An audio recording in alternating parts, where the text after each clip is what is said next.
નમસ્કાર, આપ જોઈ રહ્યા છો ICB 24 ન્યૂઝ. જોઈએ આજના સમાચાર.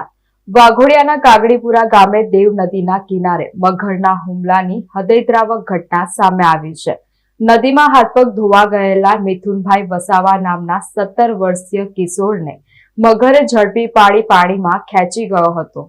વાઘોડિયાના કાગડીપુરા ગામે દેવ નદીના કિનારે મગરના હુમલાની હૃદયદ્રાવક ઘટના સામે આવી છે. નદીમાં હાથપગ ધોવા ગયેલા મિથુનભાઈ વસાવા નામના 17 વર્ષીય કિશોરને મહાકાય મગર ઝડપી પાડી પાણીમાં તાણી ગયો હતો. કિશોર પાણીમાં ગરકાવ થતા સ્થાનિકોએ બૂમાબૂમ કરી મૂકી હતી. ઘટનાની જાણ થતા જ પોલીસ અને વન વિભાગની ટીમો કાફલા સાથે ઘટના સ્થળે પહોંચી હતી, જ્યાં સ્થાનિકની મદદથી નદીમાં કિશોરની સઘન શોધખોળ હાથ ધરવામાં આવી છે. આ ઘટનાના પગલે નદી કિનારે રહેતા ગ્રામજનોમાં મગરના આતંકને લઈને ભારે ફફડાટ વ્યાપી ગયો છે. મારો છોકરો કારબુક પાણીનું ભરવા ગયો હતો.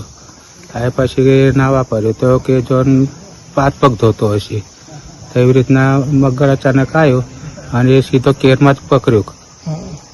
અહીં અમારા દેવ કાગડીપુરાના વચ્ચે દેવ નદીના વચ્ચે પીપળી વાળો દરો છે.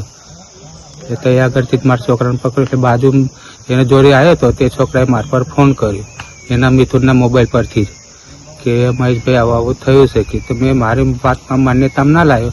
પછી તોય છતાં એના ભાઈબંધોને બધા ભેગા થયા, મારા ઘેરથી ને બધા આવ્યા. પછી અમારે બે વખત અમે જોયું મારા છોકરાને લઈને મગર ફરતો હતો દેવ નદી તે પીપળીવાળા દરી કાગડીપુરા ગામે.